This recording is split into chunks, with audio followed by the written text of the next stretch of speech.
افسوسناک خبر ہے، لاہور میں فیروزپور روڈ پر گھر میں گیس لیکیج دھماکے سے 6 افراد جھلس گئے ہیں۔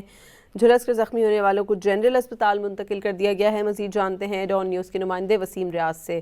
وسیم، افسوسناک واقعے کے بارے میں بتائیے گا۔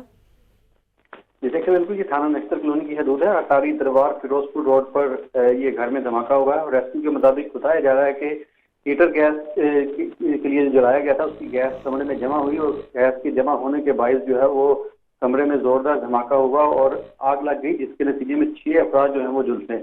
اطلاع ملنے پر فوری طور پر ریسکیو 112 کی ٹیمیں موقع پر پہنچی، جنہوں نے جو طبی امداد ہے اور جو امدادی سرگرمی ہے وہ شروع کی اور 6 افراد کو وہاں سے طبی امداد کے لیے جنرل اسپتال جو ہے وہ منتقل کر دیا گیا ہے۔